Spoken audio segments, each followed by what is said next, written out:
So good afternoon, everyone. I wanted to welcome you to another outstanding Authors at Google Talk. Today we're very pleased to introduce our friend Trey Ratcliff. He's back for more, and his YouTube video at that time was actually the second most viewed video of 2008 on our @Google YouTube channel. Trey wants to make special mention that the only person to beat him out was Conan O'Brien. So there's that. We're still trying to get him up on Plus and photos.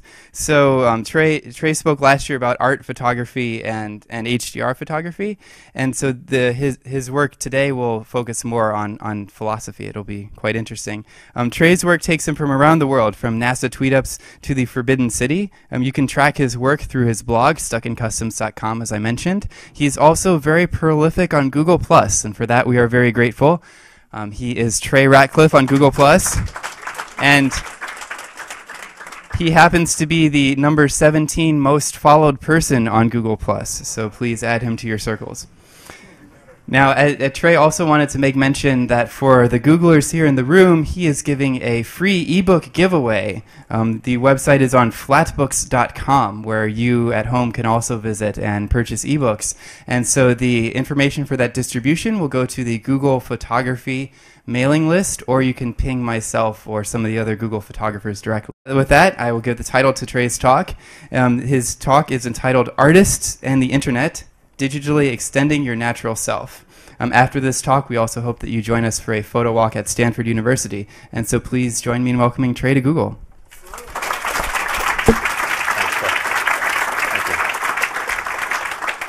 you. Hello, everybody. You guys can hear me okay? Good. Well, I'm very, very excited to be here and honored you would invite me back. You guys know I love me some Google. And Google, in a way, to me, is just a collection of interesting people. And I've been lucky enough to meet people at your various offices in Europe and Asia, and I've even gotten up and given my van down by the river speech and really met just amazing people. And I think that's kind of why I trust you guys, because the people have been so wonderful. And it kind of reminds me of Soylent Green at the end. Charlton Heston goes, "Soylent Green is people," and that's what Google is like. You guys are like Soylent Green in a way. All right, so what are we talking about today? Artists and the Internet, digitally extending your natural self. Even though this is targeted at artists, really it's applicable to almost any discipline or anybody that wants to extend themselves on the internet. So you'll see certain things in here, and you'll be able to apply analogs to other disciplines, because I think it makes sense in many, many ways. All right, so who am I? Some of you guys may know me. Maybe people watching, this is new to them, so I'll give you the little nickel tour of Trey. I guess I am best well known for this blog I started many years ago called stuckincustoms.com. I am a travel photographer. I travel around the world and take photos. I put up a new photo every day, and I write about the adventure. I also talk a little bit about how I took the shot. I have all kinds of tutorials on the site to help people take better photos. Because nowadays everybody's taking photos, and they just want to take slightly better photos, and that's what we kind of talk about on there from time to time. And it's turned into quite a unexpected business. I have about 10 employees, part-time and full-time. We're very profitable. Everything is going great. I can't believe it. I pinch myself every day. The views are just growing and growing and growing. Every day we have over 100,000 photo views, and that's just from SmugMug. We also have everything from Google Photos to Flickr to 500px, and so we've got all this incoming streams, and it's just it's been fantastic. I'm very, very thankful. I'm so grateful. I take nothing for granted. I don't take any of you for granted. I don't take people that come to the blog every day for granted. It's just been amazing. And it's really not just the people at Google, but it's this entire internet infrastructure. It's the people at Evernote, right? It's the people at Apple, the people at Dropbox, the people at Amazon. And it's this internet infrastructure that I'm going to talk about today. How do you grok it? How do you form a set of philosophical premises that will guide you as you bend the internet to your will? And in talking about this, there's going to be certain truths in here. And maybe some of these truths will resonate with you. At least that is my hope.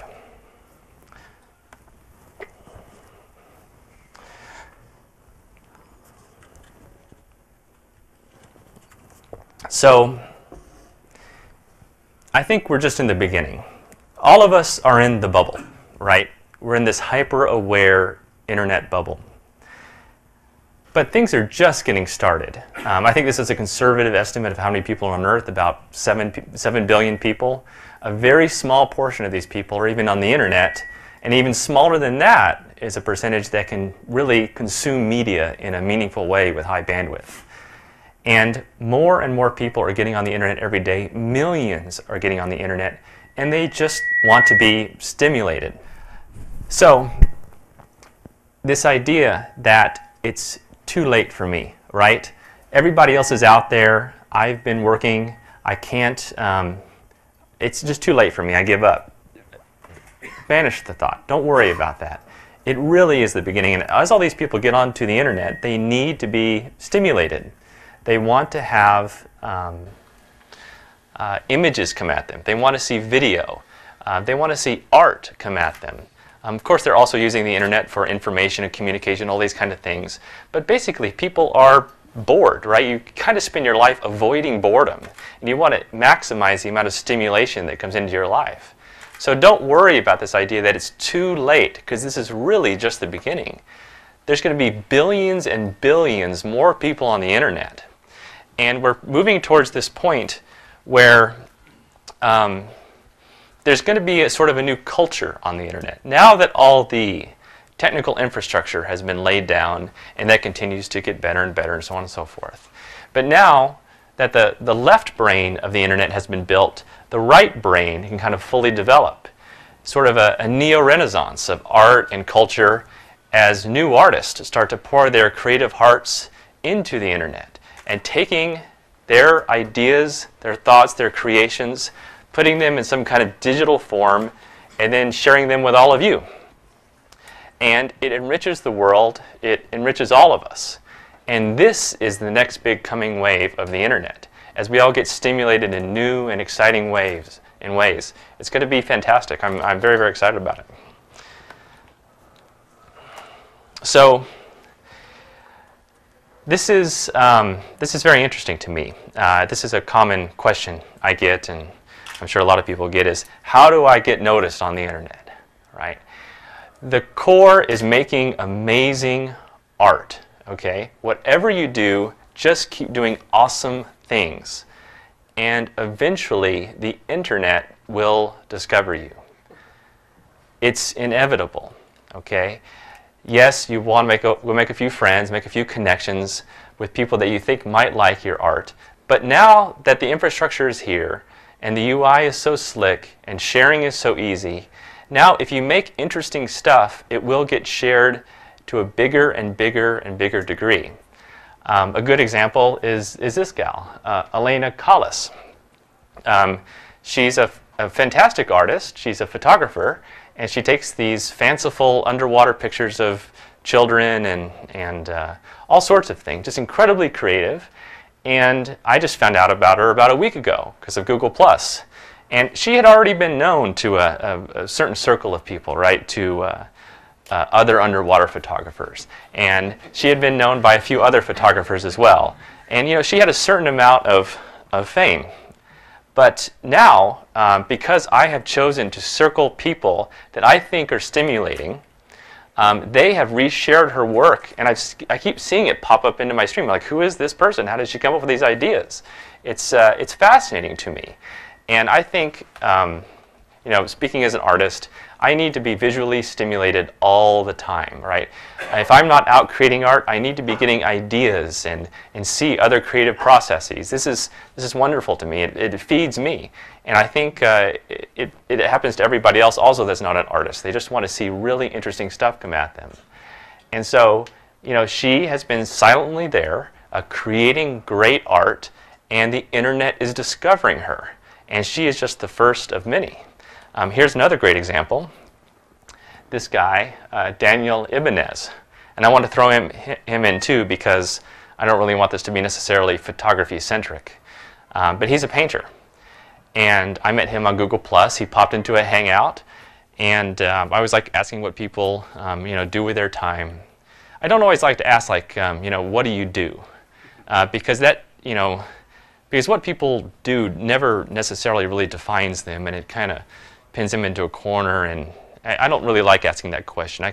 I'm more like asking, how do you spend your time, or what do you love, or these sorts of things. And anyway, so I asked Daniel. He was there in a Hangout, and he goes, I'm a painter. I'm in Colorado. He goes, every day I make a new painting. It's not a full painting. It's just sort of a study, sort of an experiment. And I scan it and share it online. I go, that's cool. That's a good idea. And so he showed me some stuff. I go, that's really neat. And so I mentioned him.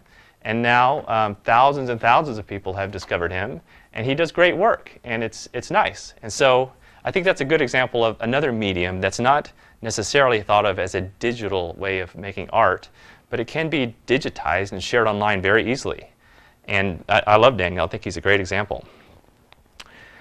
So I'm going to show you a bunch of new photos here. These are photos that I've taken in the last year or so since I've been here. You don't have to just watch me. This might be prettier to watch. Maybe also this will kind of put you into this right brain drift so you can accept some of the other things I'm going to say. Because I've got some strong opinions in many areas about how and why to share your work online. First, I'm going to talk about Creative Commons. I think Creative Commons is a godsend to all artists and all of us. I use Creative Commons non-commercial. It comes in various flavors. That's the flavor I use. So what is Creative Commons? Well, Creative Commons basically says that, and this is how I use it, I say that anyone can use my photos.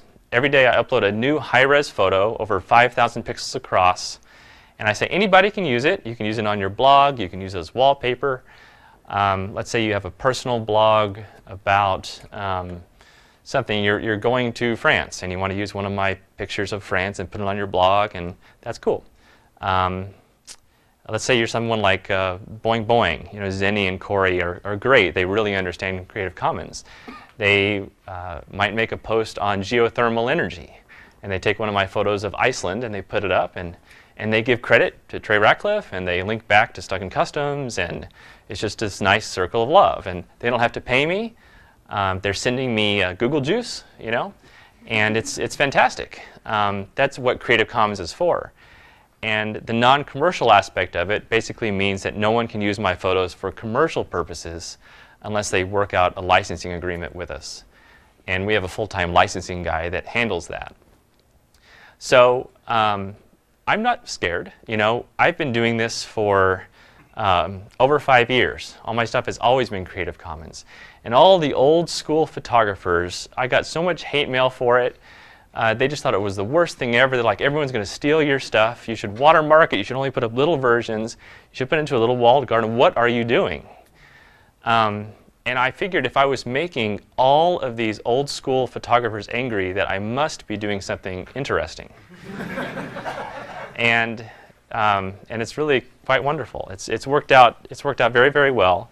And I think it's something that that all artists should consider, because it's a great way to extend your work and have other people get a good look at it. Now let's talk about who is your group, right? Who is your little tribe on the internet? And what's your relation to them? And how do you grow from beyond that tribe? So I'll use photographers as an example here, although you could plug in your artist group, right? Whether you're oil painters or you're musicians, or you make earrings, or you make music videos on YouTube, or you make crazy videos on YouTube, or whatever it is. You're part of a community, right? And this little community is very important, right? Because they are all doing the same kind of thing you're doing. But your goal should be to escape from your peer bubble, because your audience is outside of that bubble. You need to stop trying so hard to impress people in that bubble, because it doesn't really matter what people in the bubble think. It's interesting as sort of a mental exercise to get people inside the bubble to get their opinion. But to be successful, you need to go beyond the bubble, because outside of the bubble is where the audience is. It can be quite poisonous, too, if you overvalue the kind of information that comes from inside the bubble. Now, it's great just to hang out and be casual. Like I do Google Hangouts all the time with other photographers, and there's fantastic people out there. You know, there's a few asses, but I just don't hang out with them. You know, life is too short to hang out with people that suck your energy. But there's just really nice, wonderful, positive people out there. And in those venues, to me, I really just literally hang out. And it's just cool. And they're groups of friends, and you shouldn't have to work hard to impress your friends. You know, you're just cool and relaxed, and you talk about little issues you're having with your camera, or you talk about these tools you're using, or you're just kind of wondering how this thing works in Photoshop or whatever it is. That's the way to use your peer group.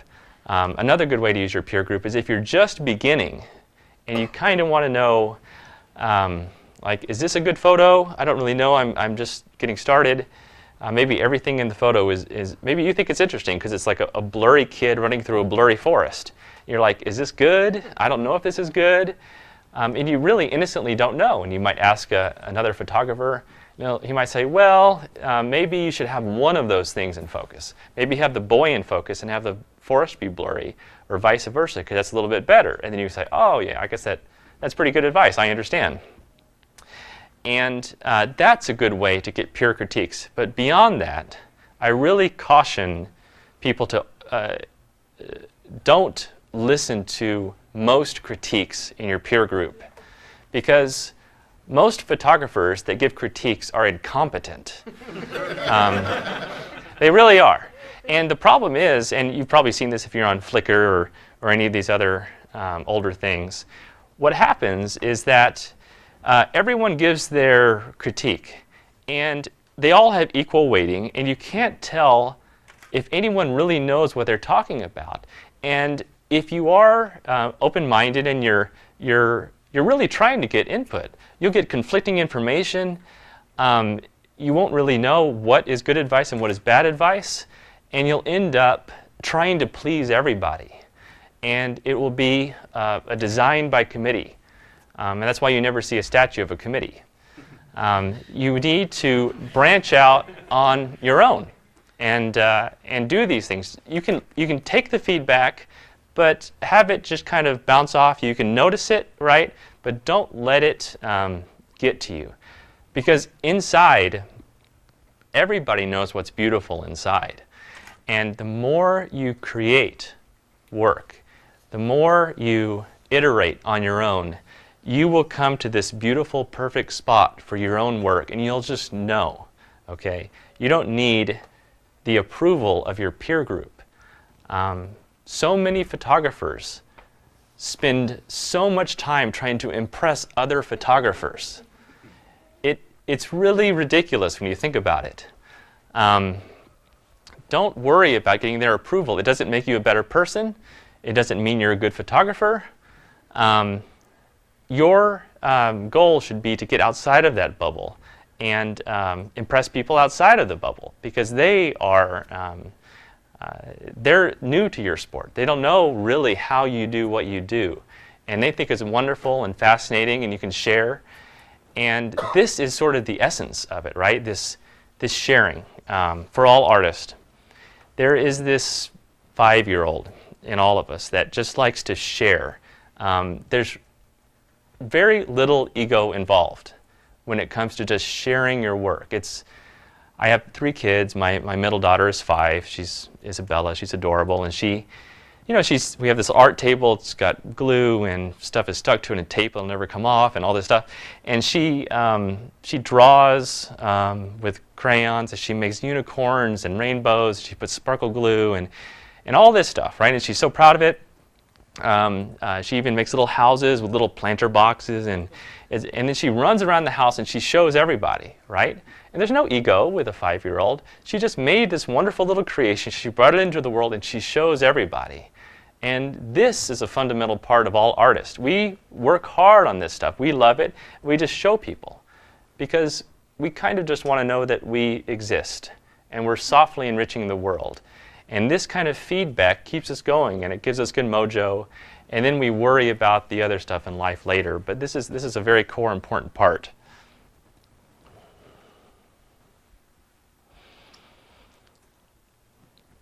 So here's another idea that is maybe counterintuitive. At least it's counterintuitive to me because the world in which I grew up and the real world is so serious. There's certainly no childlike aspects to so much of the real world, and that's a shame. We live in a world, unfortunately, where people pretend all the time. And they are not vulnerable because they're worried about looking foolish, or they're worried about opening up an aspect of themselves to the world.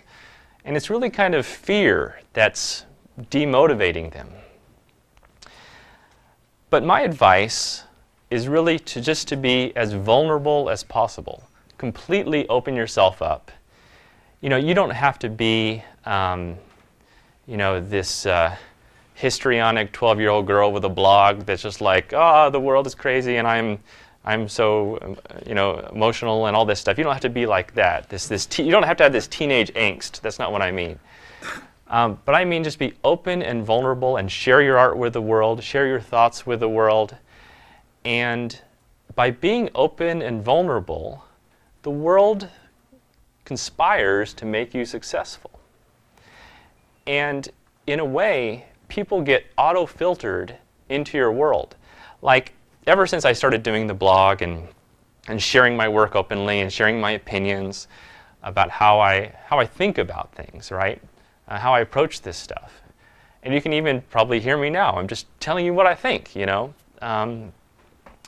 What happens is it's kind of like the reverse of a spam filter. Spam filters work really hard at keeping the crap out of your life, right? They do a pretty good job, not a perfect job, but they do a pretty good job. Well, this is sort of the opposite of it, because when you open yourself up, you have awesome stuff flow into your life without even trying. I've met some of the most amazing people that are always kind of out there, right? They're always kind of lurking. In comments and stuff, you usually only hear from the edges of the bell curve, right? You hear the 5% weirdos over here and the 5% wackos over here. And then, but the bulk of the bell curve is mostly silent, okay? Now, thanks to things like Google Plus and stuff, the bulk of the bell curve can finally easily give comments and this sort of stuff, and you don't get the trolls and all this nonsense. But inside that bell curve, there's all these awesome people that have something to contribute to you. And you'll end up having these people come into your world. You'll have new, unexpected experiences, and everything gets better. Because insofar as, to me, life is about collecting awesome experiences and doing awesome things. And it's so much easier when you just reveal yourself to the world and don't be scared. Because once you do that and you stop letting fear motivate you, everything kind of makes sense. And it feels very simple. And yes, some people are not going to like it. You're going to anger some people. But these people are not people you want to impress anyway. They probably should have been out of your view cone a while ago. and it will bring a whole new set of people in. So, maybe if you have sort of this left brain life, which is fine, let's say you have a left brain job, and you have to use your logic and your rationale and your guile and your cleverness to get through life and get paid, and that's just fine. But there probably is a right brain that is just developing, or wants to express itself, or wants to create something and bring it into the world. For that part, you can have that part be vulnerable and open, and things will happen that are unexpected and wonderful, and I certainly advise this idea of being vulnerable. So let me finish by saying something that's also maybe a little bit counterintuitive. So it has to do with this idea of stumbling through life. And maybe you feel like you're stumbling through life. Or maybe there's a certain aspect of you that feels like it's stumbling through. And you look around and you see greatness around you. You see great people doing amazing things. You see people that are happy. Not like fake happy, but like real happy. And they have sort of a Zen-like peace about them. And you think, gosh, I want that. Why don't I have that? What do I do to get that? And inside of you, at the same time, you feel greatness inside of you, like it's throbbing in the base of your skull. It's there, and you think, how do I get this greatness out of me? What do I do? You feel like you're just flailing through the day, or you feel like you're just stumbling along. Well, I'm going to give you a different way to look at it. So I encourage you to keep making mistakes and keep stumbling, because this style of living is very, very important. Making mistakes will help get you to this point. And don't you know that you're allowed to forgive yourself for your mistakes? I think many people don't know this. So, I'm standing here, Trey Ratcliff. I hereby grant you leave to forgive yourself for your mistakes and do better next time. Because this is a very important way to progress through life. And you can hit this greatness that you know is inside of there. So keep stumbling along. And eventually, you will stumble into your own greatness. Thank you for your time.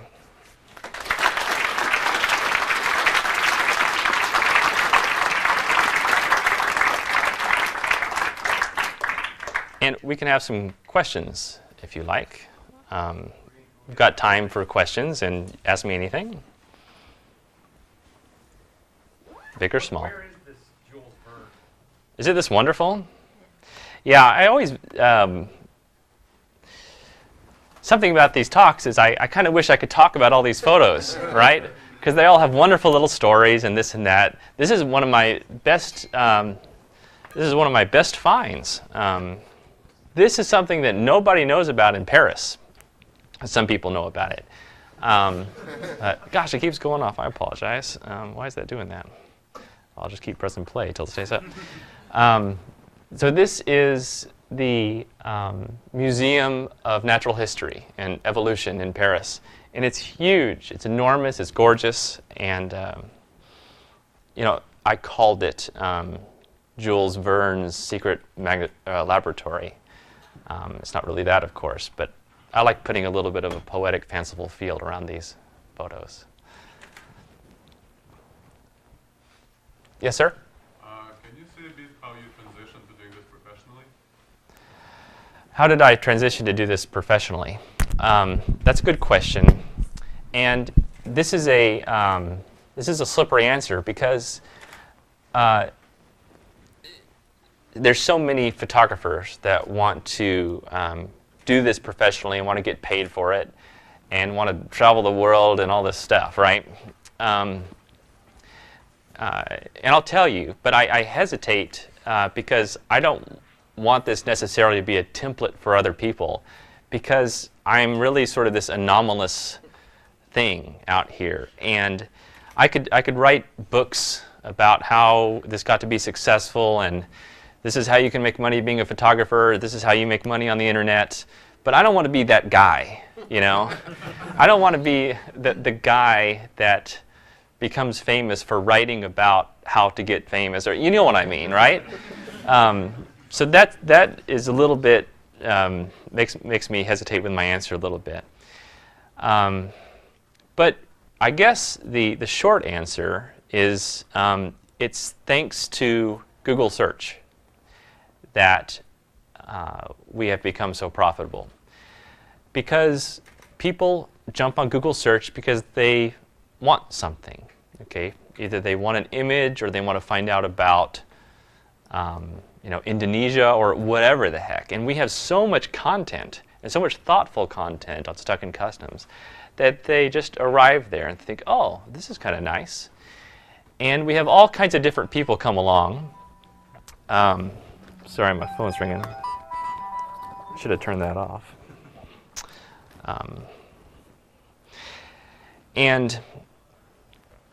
We have different people come along, and we have many different revenue models. Like we have a free HDR tutorial on the website, for example, where I lay out exactly all the steps I go through for this kind of photography. But then we have like a paid one. So if people actually want to watch 11 hours of video, watch me do it, watch me click around, all this sort of stuff, then we sell that. So that's an income stream. It's not our biggest one, but it's something. Most of it really is like licensing type income. So someone might go, like say, Lufthansa magazine. They're writing an article on Hong Kong. And so they do a Google search for Hong Kong, and they look at all the images of Hong Kong, and they like mine, and then they go to the website, they find out how to contact our licensing guy, and they contact him, and we sell like that. We have ebooks that we sell, and those do very well. We have many apps in the App Store that we sell. Those do great. So we've got many, many revenue streams. And it's not like all of this just happened suddenly. But it happens slowly over time. And it just snowballs. And so the key is basically just me getting more people coming to the blog. 99% of everything on the blog is free. Tens of millions, hundreds of millions of people will never pay a dime on the blog. But that's okay, because they're having a good time, they're telling their friends. But that 1% of people that want more or want to buy a photo for their cleaners or their restaurant or their huge commercial on TV, that 1% is enough. Yes, sir. I have a mic too, if people need some mic. What about HDR photography helps you express sort of your vision and your passion for the subject that you couldn't do with regular photography? So he asked, what is it about HDR that helps me express my vision? Well, I know that when I go out and see and experience the world, I feel it in a very rich and romantic way. I see things very deeply. I remember them very deeply. And I don't really understand the way memory works. Of course, nobody does, but I do think about it a lot. And I know that we don't store JPEGs in our brain, like JPEGs on an iPad or whatever, right? There's something else going on there. And it's a rich tapestry of this neural network, right? When you're there looking at a barn, it's not just that one barn you're seeing, but it's every barn you've ever seen. It's the people that you're with. So there's something more to it. And when you take a picture, it just breaks it down. It's all so literal that it just loses something. It's almost like a courtroom drawing of some place that you were. And it just falls flat to me. Not all the time. It depends on the amount of light that was there. But for example, like you can take a very interesting black and white photo of some emo kid sitting in a corner, and that can be interesting, right? And that could be nice and emotive and this sort of thing. And that's a different kind of emotion because there's mystery in the black and white and the contrast and this and that. But for people that do have visually colorful, rich memories, When you look at an HDR photo, this is a sort of an Instagram type screensaver I have. I'm sorry, that's annoying. Let me pull up one here, for example. Make this one full screen. So this is this sort of steampunk subway in Paris that no one knows about. It's awesome. But when you're there, there's these rich reflections, there's really deep colors, and by using these HDR techniques, it pulls out all these little mysteries, all these unusual things, and it makes the viewer's brain kind of wonder what's going on. It feels a little bit like a painting, and it's got this mysterious, ethereal quality that memories have. And so that's why I like HDR. Yes, sir? So, I presume you started with photography as a hobby. How did you keep the fun when you turned into a professional? Oh, how did I keep it fun? This is tied a little bit into the first answer about how we make money and all this sort of thing. So I never have clients.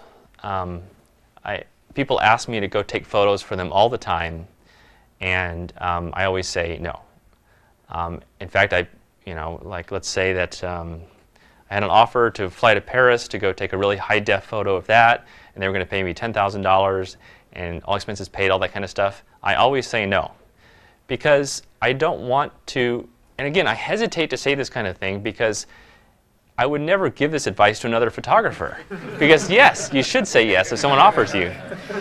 But how I stay happy is that I really think, I know I only have so many cycles in a day. I know I only have so many cycles in a life. And if I start working for clients, even very, very interesting clients that are sending me off to great jobs and I'm doing great work, then I'm going to spend maybe an hour, for the sake of argument, taking the photo, right? And then I kind of come up with a discrete value for an hour of my working time. And then every hour that I spend after that, I think, okay, should I be spending this hour shooting? Should I be spending this hour trying to find new clients? Or should I be spending this hour doing my own stuff, right? And that becomes not an insidious set of brain cycles, wondering what to do with that hour of your time, but it can kind of infect and take away a little bit of the fun. So that's one way it's been fun for me. If I think it's awesome, I just go and I take a photo of it, and I don't give it any thought. When I go shoot something like this, I don't give any thought as to whether I could sell it someday or not. To me, it's just awesome. So that's how I've kept it fun. Hope that helps. And so let me extend that answer a little bit, because I actually think that it's great that people have these left brain real life jobs, right, where they do stuff and they make their money and they are able to pay their bills and mortgages and all that stuff. And then they can keep the photography totally pure and they can just go take photos of whatever the heck they want. And I think that's great, because then it does stay pure and it can stay totally fun and they don't have to worry so much about making money. And then I also see many, many photographers that are always worried about getting clients and this and stuff. And I feel bad because I know they got into photography because they love taking photos. But now they're spending all their time worrying about how to make money. And there is this unfortunate collision of money and art that doesn't always flow together so nicely. And it's a struggle. I really sympathize, because there's so many great artists out there that are wasting brain cycles worrying about how to make money. Instead, I know they're in a much happier, more peaceful spot when they're just sitting in a corner by themselves, watching the world go by, and taking a photo whenever something beautiful happens. That's what they just really want to do. Yes.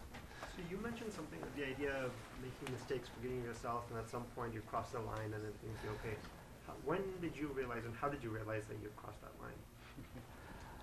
Oh, I think as soon as I got on the blog and I started opening up, and I got such a nice response, and I got some negative response from just some negative Nancy's, and I thought, well, I guess I came to a realization that what am I trying to impress this fool for? What are they in my life? They're nothing, So it's there's a little bit of an artist angst in there, I guess. But also there's something very real. And that's how I was able to cross this Rubicon into openness and so on and so forth. And right behind you, yes? How often do you travel? And do you travel for the sole purpose of getting shots? He asked how often do I travel? Is it just for getting shots? I travel quite a bit. Not always to get shots, but there are interesting, beautiful things everywhere, right? So I've always got my camera with me, and I can't help it. There's always something interesting or little to see. And then, speaking of crossing the Rubicon, once you become a photographer, at that point, you start to notice these little beautiful things all over the place. And it's a very nice life when that happens, because you get these little endorphin hits throughout the day when you see little beautiful things. And that's nice. And if you happen to have a camera with you, you'll grab that. So I do need a lot of stimulation, and I travel a lot because there's sort of a wandering sense to me. There's many people that live inside of me, and I'm actually really comfortable with that. There's a person that likes to go off and just wander and be lost and irresponsible and take photos. And then there's another one that's not quite like that. And they jockey for position. And I give them all their due, because otherwise I might accidentally accumulate some kind of mental baggage that bothers other parts of my life. Because I think it's okay that we have multiple people inside of us. And if you keep pushing this person down, it can cause a certain amount of stress in other areas of your life. And I don't think that's good. So I hate to say that I'm terribly selfish with some of these trips. I am, but it also, I think, feeds my overall spirit and keeps me peaceful and happy. Yes, ma'am? You've actually mentioned a couple of times that, some of these places are sort of serendipitous for you, like places you didn't really realize was going to be a good picture. How often does that happen? And when you do travel and you take photos, what's like your research process? Like, do you research that place? Do you go on Google Earth? I mean, how do you decide on taking photos? It is a problem, how to figure out where to go. So I have, because this is a big problem, not just for me, but for everybody, whether you're a hardcore or casual photographer or just traveling, I've built a new app. It's called Stuck on Earth. And it's free. So I guess it's okay to plug a free app. And there's no advertising or anything in it either. But it's what I use to figure out the most interesting places to visit. And I go in there and I create these trips, and I find all these amazing geolocated spots to go visit. And these are kind of little places that I go. I don't over Clark Griswold my trip out by planning it, right? But I have some hot spots. And then I make sure I have plenty of time to get lost as I wander from one hot spot to the next. And that's when you make these little wonderful discoveries. I have one photo in here I'll pull up. This wasn't even on my radar when I was in Paris a couple weeks ago. But I saw it as I was walking by. Was that it? No. And I just wandered inside and started walking around. And if I had overplanned my trip, I never would have found it. And it just turned out to be one of my favorite shots of this year. Let me see, I think there's a couple more up here. Maybe I'll find it later while we're talking. Go ahead and ask the next question while I wander through here and look for it. Yes, sir. I'm just curious, what do you think the world will look like in 50 years? No, Jesus. This is that shot, by the way. I just found this little place in Paris. I thought it was awesome, just by getting lost. So in 50 years, I don't know, geez. It's really hard to say. I do think about things in a meta way a lot. And I think that the internet is just a collection of people, and they need to be constantly stimulated. And so I think what the internet wants artists to do, giving the internet some sort of sentience, let's say, the internet wants input, right? It wants interesting data, right? It wants if you look at all data has this Pareto distribution, right? Where most of it is really dull and only these edge cases are interesting. Well, the internet wants this interesting data. So it wants artists or creative people or people with ideas to go create these interesting things and bring it back into the fold to enrich the internet and thereby enriching all of us. So I don't know how this will manifest itself. But we already see the telltale signs of this. I know that the people that follow me on Google+, they want me to post more pictures, right? They want Lisa Bettany to post more pictures. It just wants it, right? And you call it an it, even though it's just this collection of people. And part of me feels compelled to do it for some reason. I'm kind of doing it anyway, but I get such good feedback that it kind of makes me want to go do it more. So I think this is the way things will continue. 50 years is a little too hard to predict, though, exactly. Yes, ma'am. So how do you keep improving yourself? I mean, I assume when you started, you're just like a beginner, and how do you like keep getting to the next level? Yeah. So like, where do you find inspirations? You know, like. That's a good question. She asked, how do I keep inspired and how do I keep going?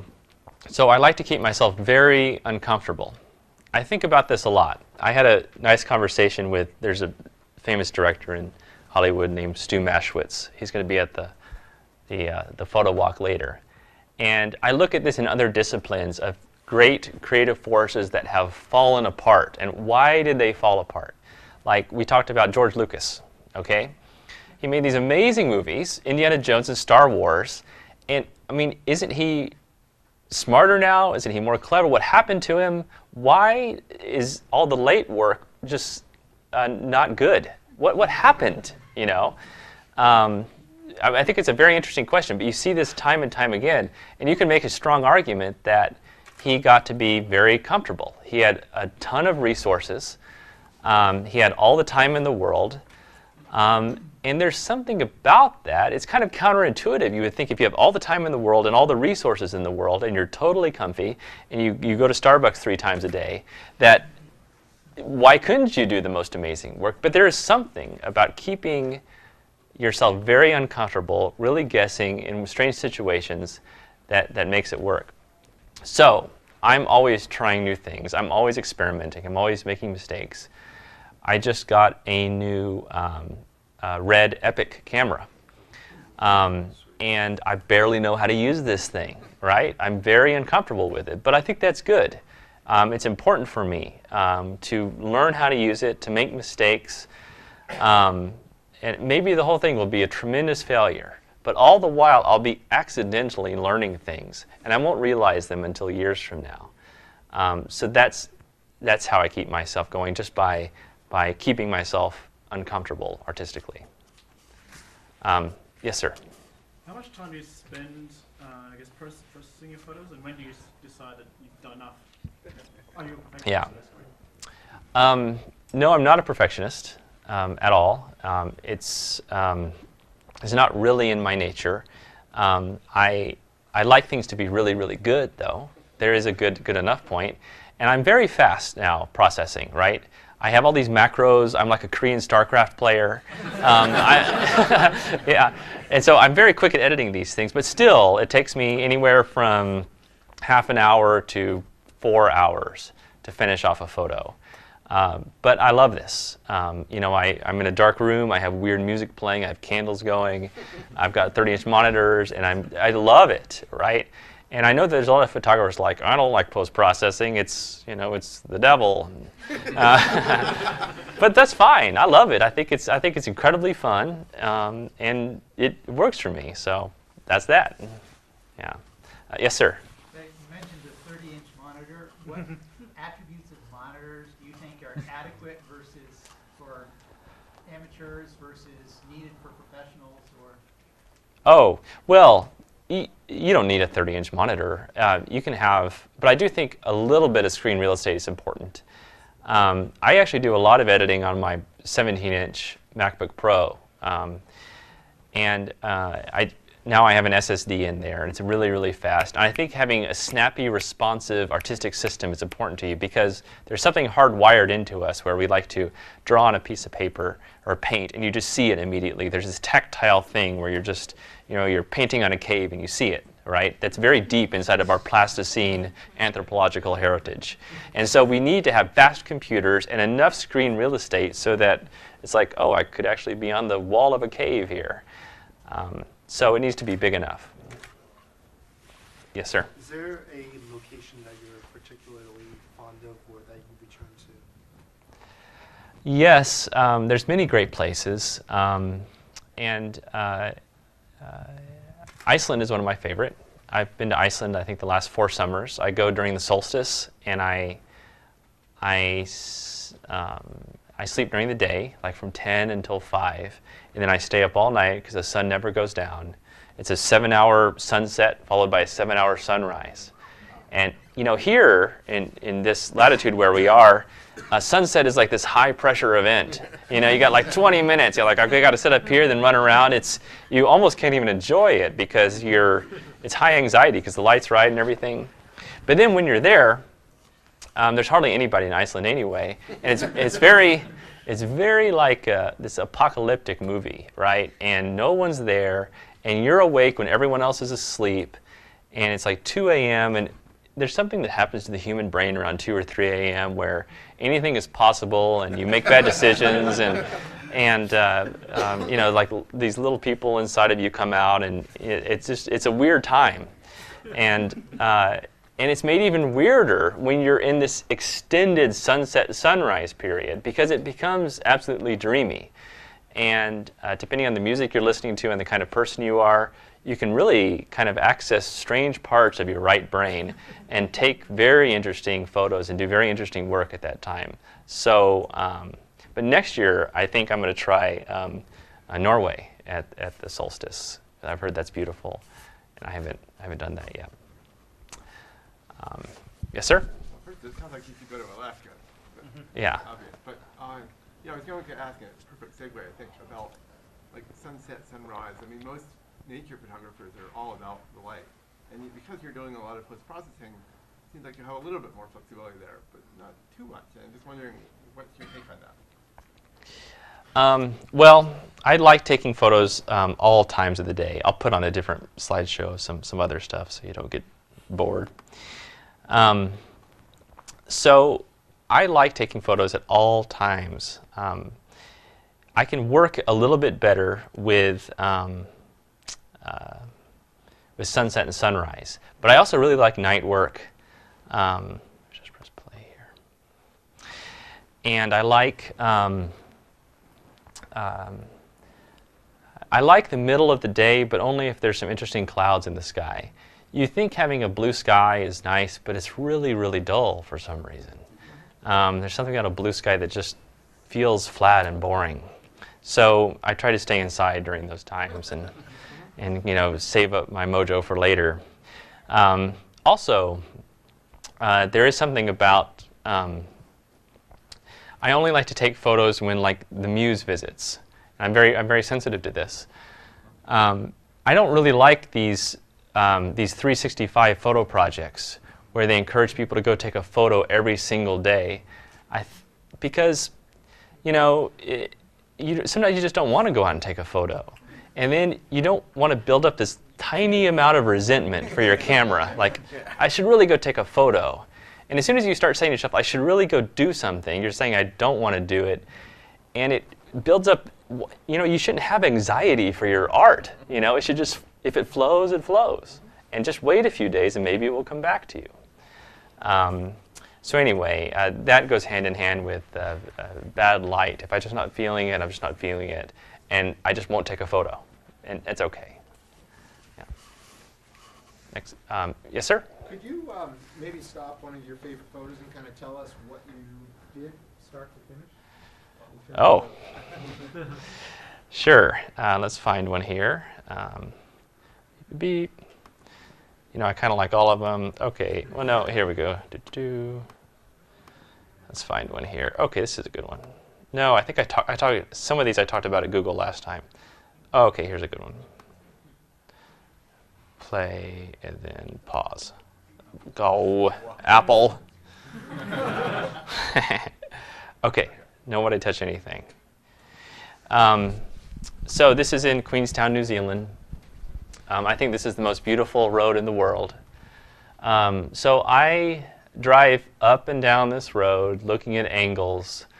Being on a road is a problem because you've spent decades driving on roads, and during those decades you start thinking about the lines and the cars and passing lanes and signs, and so you're thinking like survival, right? You're not thinking art.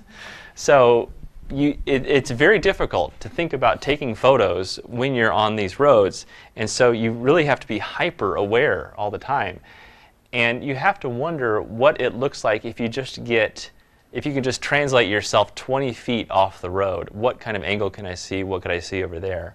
So it's quite a fun kind of mental exercise because you're looking at something, and then you have to really envision what would this scene look like if my eyes were 30 feet that direction. Okay? Because you don't always have the time to move your eyes 30 feet in that direction because you're wondering this all the time. So you're doing your best to extrapolate a larger world around you and think of all possible compositions as you're going down a road. I've gotten good at this over time. And so in this case, I got over here and I wanted to me, displaying a 3D scene on a 2D plane is a wonderful challenge. I was born blind in one eye. I could still only see out of one eye. And so it's always been very natural for me to translate a 3D world into a 2D scene. I don't even have to try. It just feels natural. And something else fascinating is while I was here, I've been staying with Thomas Hawk, who's really big on Google Plus too. And it turns out he can only see out of one eye also. And just like me, he had eye patches as a kid and all this trauma. And anyway, I think that's interesting. But anyway, there's all these one-eyed photographers ruling Google Plus. So anyway, the thing is that in order to communicate 3D in depth, you want to have structures that repeat themselves into the distance. And so here's a mountain that's big, and there's mountains that are small. But generally, the brain will say, well, I bet those mountains are about the same size. So you kind of get a sense of the depth. You also see the road is getting smaller over time. You also see there's all this fresh water over here. And there's been all these studies done that, that our savanna Pleistocene brains, when we look at a scene, it's more satisfying if it has the following elements. If it has fresh water, because we like to know there's fresh water nearby. We like to see that there is some kind of a path, either a game trail or signs of human habitation. We like to see into the distance to see if any weather's coming for us. We like to know that there are trees where we can have shelter if we need it. We also like to see meadows. That's why people have lawns, because we like to know if there's any predators near around. And so the more of this stuff you have in your photo, the more satisfying it is. Now, viewers don't think about this. It's at a very deep level, but I know because I look at views and I look at favorites and all this kind of stuff, so I know what kind of photos are the most successful. I don't really think about it so much, like, oh my gosh, I need more trees in this photo. But it does go into my thought process a little bit. Sorry, to continue, can you go on in terms of what you did after you took this photo? Okay, yeah, I guess I just kind of talked about the composition. So when I took the photo, it came out quite flat, right? And kind of just like a typical vacation snapshot. And of course, that wasn't what I saw when I was there. I really saw this, and I don't think this is too HDR'd. I think it's just about right. Now, sometimes I do amp up the HDR if I'm feeling that way, but I think this is a really good approximation of how it felt. And so I took 5 photos of this scene, all at different exposures. And if I go through this too fast, we have a step-by-step tutorial on the site. And the darkest exposure was the quick one, and that perfectly exposed this really bright sky up there. Okay, there was sort of this thin layer of clouds where the sun was coming through, and that part got perfectly exposed.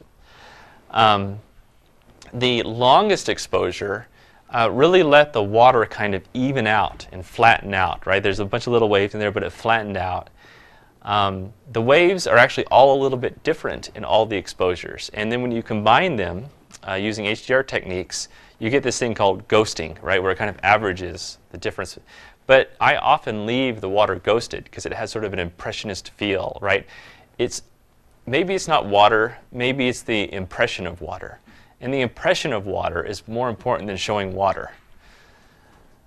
And then I didn't really do that much adjustment to it overall. I didn't want these areas to be over bright.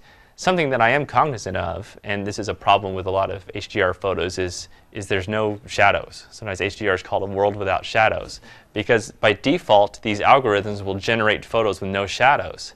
And Monet said that every shadow has color. Therefore, he never has any shadows in any of his paintings.